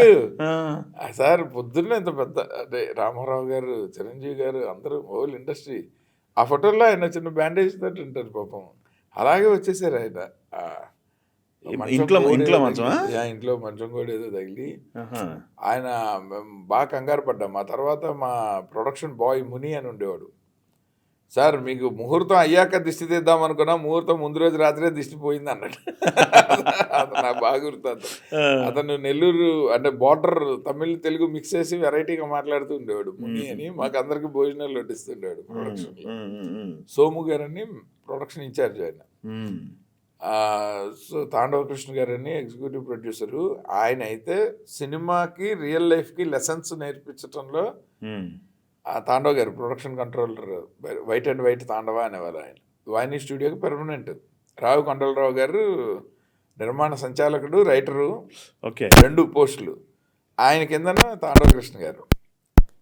ఎవరైనా కొత్తగా ఆర్టిస్ట్ అవుతామని వచ్చి, ఆయనకి ఏంటంటే సినిమా ఇండస్ట్రీకి వస్తే అందరూ బాగుండాలి తప్ప ఎవరు ఇక్కడికి వచ్చినందుకు నష్టపోతే మన రంగానికి అగౌరవం అనేవాడు ఆయన. ఎవరైనా వచ్చి నేను హీరో అవుదాం అనుకుంటున్నాను అంటే వాడు హీరోగా బాగాలేడు అనుకోండి, ఏమే మీ ఇంట్లో చిన్నప్పటి నుంచి అర్థం కొనలేదా అనేవాడు. అంటే తర్వాత ఎవరైనా కలెక్టర్ తాలూకా రికమెండేషను ఏదైనా ఫ్లోర్లో షూటింగ్ మా చుట్టాలకి చూపిస్తారా అని అడిగితే, ఎవరైనా మెడ్రాస్ వస్తే బీచ్కి వెళ్ళాలా, వేణుగోపాల స్వామి గుడికి వెళ్ళాలా, లేదా వేలంకని చర్చికి వెళ్ళాలి, సినిమా షూటింగ్ మా ఉద్యోగం, మీకేంటి ఆ పని అన్నాడు. ఆయన దగ్గర చాలా నేర్చుకునేవాళ్ళం. భోజనం చేస్తుంటే వచ్చేవాడు ఆయన, చేతులు వెనక్కి కట్టుకుని తినండి తినండి, ప్రొడ్యూసర్ ఏనాడో రుణపడి ఉన్నాడు మీకు అంటున్నా. ఆయన సార్ తిరిగేసేయండి అర్జెంట్గా. నాకు ఆయన గుర్రం జాషువా గారి కవితలు చెప్తుండేవాడు. అసలు ఇమాజిన్ చేయగలరా, ప్రొడక్షన్లో ఒక అతను మోదుకూరు జాన్సన్ గారి రూమ్మేట్ గుర్రం జాషువా గారి కవితలు చెప్తుంటే చాలా ఎంజాయ్ చేసేవాడిని. ఆయన నన్ను బాగా ఎంటర్టైన్ చేశారు. భైరవదీపం ఓకే, అట్లాంటి జ్ఞాపకాలు అనమాట. అలా అంటే బాలయ్య బాబుతో స్పెండ్ చేసిన జ్ఞాపకాలు, రోజా గారు, ఇలా స్టార్స్ డిఫరెంట్ ఉన్నారు కదా మొత్తం. ఆయన బాలకృష్ణ గారు అయితే నాకు కెమ్మన్గుండి అని అవుట్డోర్కి వెళ్ళినప్పుడు ఆయన హార్స్ చేజ్ ఉంటుంది ఆ సినిమాలో. అవును. ఒకటి 'బాబు మోహన్' గారు ఆయన ఇద్దరు అది ఉన్నారా? వాళ్ళిద్దరు సినిమా అంతా గుర్రమే జానపదం కాబట్టి. అవును. బట్ కమ్మనగుండిలో ఈయన పారిపోతుంటే హార్స్ మీద షర్ట్ కూడా లేకుండా ఆ! వెనకాల ఫైటర్స్ చేస్తారు 10-15 గుర్రాల మీద. ఆ! విక్రమ్ ధర్మ ఫైట్ మాస్టర్. ఆ! ఆ లొకేషన్కి యూనిట్ అందరూ నడుచుకుంటూ కెమెరాలు అవి మూసుకుంటూ ఆ కొండల మీద వెళ్తుంటే ఈయన బాలయ్య బాబు ఆయన నడిపే గుర్రంతో పాటు పక్కనే ఒక ఫైటర్ని నువ్వు కెమెరా వాళ్ళతో రా అని చెప్పి నన్ను ఎక్కించి అవునా? ఓకే. ఓకే. నాకేమో భయం గుర్రం. గుర్రం ఎక్కడ ఆ! ఆయన పక్కనే ఉండి ఆర్టిస్టులు పడే కష్టం మీకు కూడా తెలియాలి కదా అయ్యా కాబోయే డైరెక్టర్. అవునా? ఎంత ఎంత వింత మోము పాటలోనే అక్కడ ఘాటైన ప్రేమ ఘటన సాంగ్లోనే అక్కడ బాబు మోహన్ గారు స్విమ్మింగ్ పూల్లో పడతారు. హ్మ్. ఒక పూల్ సెట్ అది. హ్మ్. ఆమె ఇలా రా అన్నారు. ఎక్కడ ఇప్పుడు బాబు మోహన్ పొజిషన్ ఎక్కడ అంటే ఇగోండి సార్ అక్కడ ఆయన ఆయన దిగి అక్కడికి వెళ్తారు. యాక్షన్ అనగానే అక్కడే ఇలా పైకి కిందకి ఇలా యాక్ట్ చేస్తారంటే అవునా అని ఇలా తోసాను. స్విమ్మింగ్ పూల్‌లో తెచ్చారా? అదే తప్పని పడ్డాను. గుంటలో. ఆ! పడితే పడి నేను ఇలా చేస్తే ఆర్టిస్ట్ ఇలా చెయ్యాలి అది చెప్దామని అసిస్టెంట్ డైరెక్టర్ల పని ఏంటంటే ఆర్టిస్ట్ ఏం చేయాలో చెప్పాలి కదా. సార్ మీరు తోసారు కంటిన్యూటీ బుక్ ఉంది వాకీ టాకీలు ఉన్నాయి clap board pen paper scene paper అన్నీ ఉన్నాయి. హ్మ్. కనీసం పక్కన పెట్టేవాడిని కదండి మీరు తోస్తానని చెప్తే అవన్నీ పెట్టొచ్చేవాడిని కదా. మిమ్మల్ని నో అయితే అనలేను కదా. తర్వాత వాహిని స్టూడియోలో సెట్ వర్క్ అన్నప్పుడు కొంచెం లైటింగ్ ఎక్కువ టైం పడుతుంది. హ్మ్. ఎస్పెషల్లీ పెద్ద పెద్ద సెట్లు కదా. అవును. సో లైటింగ్ టైం పడుతుంది. సో షార్ట్ గ్యాప్స్ వచ్చినప్పుడు సరదా మమ్మల్ని కూర్చోబెట్టి ప్యాక్ ఆడేవాడు ఆయన. హ్మ్. హ్మ్. హ్మ్. హ్మ్. అలా ఆయనతోటి అసలు నాకు జ్వరం వస్తే ఒకసారి వచ్చి నా అసిస్టెంట్ డైరెక్టర్లు కెమెరా అసిస్టెంట్ అందరూ పెద్ద హాల్ అనమాట. హ్మ్. R&B గెస్ట్ హౌస్ పక్కన ఒక పోర్షన్ ఒక బిల్డింగ్ R&B బిల్డింగ్ ఇంకో పక్కనే దీనికి అనెక్సర్ ఇదేమో పెద్ద హాలు ఫుడ్ కోర్ట్ లాంటి హాల్ ఇది పక్కన ఒక రెసిడెన్షియల్ హౌస్ లాగా అందులో 2 బెడ్రూములు ఒక కిచెన్ ఇలా ఇది బాలకృష్ణ గారికి హుహు. అకామిడేషన్ ఒక 28 రోజులు షెడ్యూల్. హ్మ్. బెంగళూరు నుంచి బస్సులో అక్కడికి వెళ్ళి నైట్ సెటిల్ చేసరికి నాకు 104 ఫేవర్. బా! నెక్స్ట్ డే నుంచి చాలా పెద్ద షెడ్యూల్ పాట ఫైట్ అసలు మామూలుగా లేదు. కేఆర్ విజయ్ గారు మిక్కిలినేని గారు ఆ మొత్తం అవుట్డోర్ ఎపిసోడ్లు జలవృక్షం అవును. సో బాబు మోహన్ గారు కాంబినేషన్ల ప్రకారం మొత్తం పెద్ద షెడ్యూల్ ఉన్నదే 4 అసిస్టెంట్ డైరెక్టర్లు. ఆ! పొద్దున్నకి సెట్ అయిపోవాలని చెప్పి నేను నైట్ ఇంకేం తినకుండా అలాగా జస్ట్ పాలు తాగేసి పడుకుని పోయా. ముసుగు తన్ని పడుకున్నా. దిగంగానే చలి, హిల్ స్టేషను, మంచి వింటర్ సీజను, వణుకుపోతున్నా. మా డైరెక్షన్ డిపార్ట్మెంట్ కూడా నాతో పాటు ఉన్న సీనియర్లు రవిప్రకాష్ గారు, సాంబశివరావు గారు, పూర్ణ గారేమో సంగీతం గారితో పాటు వేరే గెస్ట్ హౌస్ అది ఇంకొక 2-3 కొండలు దాటి వెళ్ళాలి. అవును. ఆహా! అట్టడుగున కొండ కిందేమో ప్రొడక్షన్. వీళ్ళు ఒక కారులో భోజనాలు టిఫిన్లు అన్నీ పెట్టుకుని మాకు ఇచ్చి యూనిట్ తిరుగుతూ మా పక్కన బాలకృష్ణ గారు. హ్మ్. సో అలా తిరుగుతూ కొండ పైన ప్రొడ్యూసరు కేఆర్ విజయ్ గారు, రావు కొండలరావు గారు, సంగీతం గారు, పూర్ణ గారు వీళ్ళు అలా ఒకే కొండ చుట్టూరా గెస్ట్ హౌస్లు ఉంటాయి. 9:30, 10కి ఇప్పుడు ఏంట్రా అని ఎవరో డిస్టర్బ్ చేసినట్టు అవి చూస్తే బాలకృష్ణ గారు హ్మ్. నా మంచం మీద కూర్చుని ఇలా చూస్తున్నా. నాకు అసలు కళ్ళనీళ్ళు వచ్చేసి ఆ! ఆయనకి అవసరం ఏముంది ఆదిత్య ఒంట్లో బాగాలేదా సరే ఆయన పని ఆయన చేసుకోవచ్చు. ఇంకా మిగిలిన డైరెక్షన్ డిపార్ట్మెంట్ ఉన్నారు అందరూ ఉన్నారు. వెంటనే వాళ్ళ బాయ్ ఉండేవాడు ఆయన దగ్గర ఆయనతో పాటు వెంకటేశ్వరరావు గారు ఎవరో. ఆ కుర్రాన్ని పిలిచి టాబ్లెట్ తెప్పించి ఆయన దగ్గర ఫస్ట్ ఎయిడ్ కిట్ హ్మ్. తర్వాత కాసేపు ఆగి మళ్ళీ వచ్చి నన్ను లేపి ఆయన రూమ్కి షిఫ్ట్ చేసి హ్మ్. నువ్వు నా సర్వేలెన్స్లో ఉండు పొద్దున్నే లేచి నాతో పాటు ఎక్సర్సైజ్ చేయిస్తా మొత్తం సెట్ అవుతాయి ఎవరి కోసం చూస్తా. అవునా? ఆ, ఓకే. ఆయనతో పాటు మంచిగా క్యాసెట్లు పెట్టుకుని వాళ్ళ నాన్నగారి సినిమాలు చూసేవాళ్ళం సాయంత్రం పూట షూటింగ్ అయిపోయాక. ఆ! ఎందుకంటే ఎర్లీగా సన్ పోతుంది అవును. అవుట్డోర్లో ఎర్లీగా సన్ పోతే ఇంకా. సో ఆయన ఆ మొగలే ఆజాం లాంటి సినిమాలు చూసి ఆ డైలాగులు చెప్తూ శంకరాభరణం పాటలు పాడుతూ అసలు ఆయన ఒక లైవ్ వైర్. ఇవాళ ఎలా ఉన్నారో అప్పుడు అంతే ఆయన అంతే. అంతే ఎనర్జీ. ఫస్ట్ నుంచి అదే. అసలు ఆయనతో ఉంటే టైం తెలీదు. హ్మ్. ఇప్పటికీ ఓకే. తెలీదు. ఇప్పుడు కూడా ఆయన కలిస్తే టైం తెలీదు. హ్మ్. కలుస్తుంటారా? అకేషనల్గా మంచి చేసినవన్నీ మంచి సినిమాలు, మంచి రిలేషన్ ఉండింది. ఆయనకి సంగీతం గారు అంటే చాలా ఇష్టం. అవును. సో ఆయన బై ప్రోడక్ట్ కాబట్టి నేనంటే అంతే ఇష్టం. అప్పుడు ఒకటి టాపిక్ వచ్చింది ఆదిత్య. కలవంగానే గురుగారు ఎలా ఉన్నారు మన గురుగారు అంటుంటారు. మొన్న మధ్య కూడా టాపిక్ రాలేదు. 999 ఏదో వర్క్ చేసాం, స్క్రిప్ట్ వర్క్ చేశారు అన్నారు. సంగీతం గారి డైరెక్షన్ లో. ఓకే. ఆదిత్య 999 మ్యాక్స్ 999 మ్యాక్స్ నడిచిందన్నారు అప్పుడు. ఓకే, చూద్దాం ఈ జనరేషన్కి మళ్ళీ ఒకసారి వెళ్ళాం. ఆ సినిమా లైవ్లో ఉంది, ఇంకా మళ్ళీ కొత్తది కూడా ఆయన ఇప్పుడు లైవ్లో ఉన్నారు కాబట్టి యాక్షన్లో చూద్దాం. Okay, super. మొన్న మా అబ్బాయి ఐప్యాడ్లో టిఫిన్ తింటూ ఆదిత్య 999 చూస్తున్నాడు సడన్గా.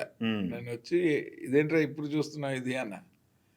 వాళ్ళు ఫ్యూచర్లో కొన్ని టచ్ చేసిన టాపిక్స్లో ఇప్పుడు ఎన్ని ఉన్నాయో చూసుకుంటున్నాను అన్నాడు. చాలా వరకు ఉన్నాయండి అప్పుడు రాసుకున్నారు. ఓకే, హెచ్డి క్వాలిటీ మన దాంట్లో ఉంది. ఓకే, సూపర్ అండి, అల్టిమేట్ అండి. ఏంటి సార్ ఇంకా ఫర్దర్గా ఏం స్క్రిప్ట్లు చేస్తున్నారు ఏంటి? ఫనీ రెడీగా మంచి లవ్ స్టోరీతో వద్దామని ఒక ఉత్సాహం వచ్చింది. మనసుతో నువ్వేకి అసలు ఈ జనరేషన్లో 25 ఏళ్ళ తర్వాత అవును మన మధ్య లేని హీరోని అభిమానించే వాళ్ళు ఇంత ఓవర్వెల్మింగ్ రెస్పాన్స్ ఉంటుందని నిజంగా అనుకోలేదు. ఎందుకంటే భయంకరమైన ఫ్యాన్ బేస్ ఉన్న హీరోల సినిమాలే రిలీజ్లో తేడాలు కొట్టేస్తున్నాయి. అలాంటిది ఇది హౌస్ఫుల్ అయిపోవటము, నాకు ఫుల్ హౌస్లో సినిమా చూడటం ఎనీ డే బాగుంటుంది. అదే నాకు ఎవరి సినిమా అయినా బాగుంటుంది. మనదైతే కొంచెం ఎక్స్ట్రా ఆనందం ఉంటుంది. ఫుల్ హౌస్లో చూస్తున్నాను అన్నప్పుడు అరే అందరూ అడుగుతున్నారు, ఫ్రెండ్స్ అందరూ, మీరు మళ్ళీ లవ్ స్టోరీ రాయొచ్చు కదా, ఇప్పటికి కూడా దీనికి ఇంత వాల్యూ ఉందని. నేనేమో ఇది మొనాటనీ అవుతుందేమో అని ఆ తర్వాత ఆ జానర్ టచ్ చేయలే. ఎప్పుడైతే నేను మనసు మాట ముందు లవ్ స్టోరీ అనుకున్నా కానీ అది కాదు, దాంట్లో లవ్ కంటే అదర్ ఎలిమెంట్స్ డామినేట్ చేసేసాయి. కానీ out and out love story రాయలేదు ఇంకా తర్వాత. సో మళ్ళీ అలా ఏదైనా ఒకటి వర్క్ చేయాలని ఉంది. ఇప్పుడు చేస్తున్న పని నాకు ఆ ఎనర్జీని ఇస్తుంది. ఎందుకంటే క్యాథరిన్ హీరోయిన్గా ఒక మంచి థ్రిల్లర్ చేశాను యూఎస్లో. అది full of CG and VFX animation.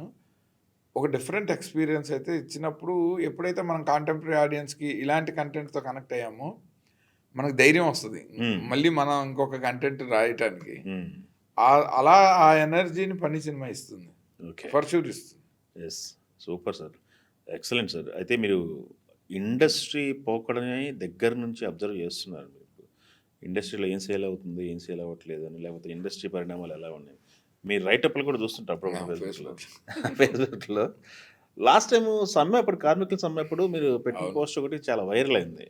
మళ్ళీ ఇప్పుడు ఏదో కార్మికులకు సంబంధించింది ఒకటే నడుస్తుంది ఇష్యూ అని చెప్పేసి మాట్లాడుతున్నారు. ఏంటి సార్? లేదండి, ఇప్పుడు నేను మీ దగ్గర వింటమే కానీ ఇండస్ట్రీలో ఇంకా ఏం వినలేదు. అవునా? సమ్మె మోర్ దాన్ సమ్మె. ఇప్పుడు ఒక ప్రొడ్యూసర్ ఒక సినిమా తీస్తుంటే అందరినీ సాటిస్ఫై చేయలేరు. ఎక్కడో ఒక దగ్గర ఒక అసమ్మతి సగే ఉంటుంది. ఇప్పుడు ఎంత రూలింగ్ పార్టీలో ఉన్నా అందరూ హ్యాపీగా ఉండరు, అందులో కూడా అసమ్మతి ఉంటుంది ఎవరికైనా. అది సమస్య. అదే ఇండస్ట్రీలో వేరే వాడి డబ్బుల మీద మన కెరీర్లో ఆధారపడినప్పుడు న్యాచురల్లీ ఎవడో ఒకడు ఆ డబ్బులన్నీ నాకే ఇచ్చేయచ్చు కదా అనుకుంటాడు తప్ప అందరం కలిసి తినాలన్నది ఉండదు. అందరం కలిసి ప్రొడ్యూసర్ బాగా ఉండేటట్టు చూసుకోవాలన్న యాంగిల్ కూడా ఉండదు. ఈ రోజుకి నాకేంటి అలాంటి అది వచ్చినప్పుడే ఇలాంటి విపరీత భావాలు వస్తాయి. సమ్మె చేసి అందరి పని చెడగొట్టాలి, అందరి గడుపులు కొట్టాలి. Anything against producers is wrong, ఎందుకంటే వాళ్ళు లేకపోతే మనం లేము. అలాగే ప్రొడ్యూసర్స్ కూడా అది దాన్ని ఆసరాగా తీసుకుని దాన్ని ఎక్స్‌ప్లాయిటేషన్ లెవెల్కి దాన్ని వాడుకుంటే ఈ ఫీలింగ్ని అది ఖండించాలి. ఖండించడానికి మనము షూటింగ్ కానీ పనిని కానీ ఆపటాన్ని అలవాటు చేసుకోలేని ఇండస్ట్రీ ఇది. ఎందుకంటే ఇది ఒకటి పని కాదు. ఇప్పుడు నేను ఎడిటింగ్ రూమ్కి వెళ్తే నాకు ఒక్కడికే భోజనం తెచ్చుకోను కదా, నాతో పాటు నా ఎడిటరు, నాతో పాటు నా అసిస్టెంట్ డైరెక్టర్లు, ఆ ఎడిటర్తో పాటు అసిస్టెంట్ ఎడిటర్లు, ఆ ఎడిటింగ్ రూమ్లో పనిచేసే ఒక బాయ్, ఆ ఎడిటింగ్ రూమ్ని మెయింటైన్ చేసే ఒక ఇన్ఛార్జ్. ఇవాళ నేను ఒక్కడిని ఒక సారథి స్టూడియోకి వెళ్ళి ఎడిటింగ్ చేస్తే మినిమం 7-8 మందికి ఆ రోజు మధ్యాహ్నం నాతో పాటు భోజనం ఉంటుంది. ఆ పని వల్ల దాన్ని ఆపే పని నేను చేస్తే ఆ 10 మంది భోజనానికి నేను జవాబుదారీ. అది తప్పని నా ఫీలింగ్. అదే అప్పుడు పెట్టిన పోస్ట్ అదే. కొంచెం ఘాటుగా తగిలింది. ఇప్పుడు కొంచెం సాఫ్ట్గా చెప్తున్నా, సినిమా రిలీజ్ ముందర ఎందుకులే. Super sir, ultimate sir. Industry జోలికి జనరల్గా ఇండస్ట్రీలో వాళ్ళని ఏమనటం నాకు ఇష్టం ఉండదు. ఇండస్ట్రీ జోలికి దీని గురించి తెలియని వాళ్ళు ఏదైనా అంటే నేను విరుచుకుపడిపోతాను. ఎందుకంటే తెలిసి మనము కూడా దాన్ని డిఫెండ్ చేయకపోతే మనకు అన్నం పెడుతున్న వృత్తికి మనం ద్రోహం చేస్తున్నాం. ప్రొఫెషనల్ ఎథిక్స్ ఇప్పుడు నేనుగా ఎదురెళ్ళి ఎవరిని ఏమన్నాం, బట్ మన మీద పడినప్పుడైనా మనము ఒక బండరాయి వచ్చి మీద పడితే చేతులు అసంకల్పిత ప్రతీకార చర్య చేతులు ఆపుతాయి ఫస్ట్. Yes. తర్వాత ఎంతసేపు తట్టుకునే ఉండగలం తర్వాత సంగతి, కానీ ప్రతీకార చర్య అయితే ఉంటుంది Yes. అసంకల్పితంగా. అందుకని ఆ రియాక్షన్ ఉంటుంది. స్పందన లేకపోతే జీవితం ఉండదు. అవునవును. దద్దమ్మలాగా ఉండగొట్టడం నాకు ఇష్టం లేదు. అలా ఉండేటట్టయితే అసలు సినిమాలకే రాక్కర్లేదు. హ్యాపీగా మంచి ఉద్యోగం చేసుకుని ఓ 10 to 5 జాబు, సాయంత్రం నచ్చిన సినిమా ఓటీటీలో చూసుకుని జీవితం వెళ్ళిపోతుంది కదా సుఖంగా. అది కాదు కదా మనం Yes. అడ్వెంచర్ అని చెప్పి రోలర్ కోస్టర్ ఎక్కినప్పుడు అడ్వెంచర్ చేయాల్సిందే. Okay, super sir, thank you very much. Thank you so much. మీతో ఎప్పుడు సరదా ఉంటుంది Yes. మాట్లాడటం. సందర్భం కుదిరింది, మనసంతా మళ్ళీ, నువ్వే జ్ఞాపకాలు ఒకసారి వెనక్కి వెళ్ళొచ్చాం. యా, మళ్ళీ త్వరలో పని రిలీజ్కి మళ్ళీ మాట్లాడేసుకుందాం. మళ్ళీ కూర్చుందాం. All the best sir. Thank you. Thank you so much అండి. Thank you. Thank you. నమస్తే.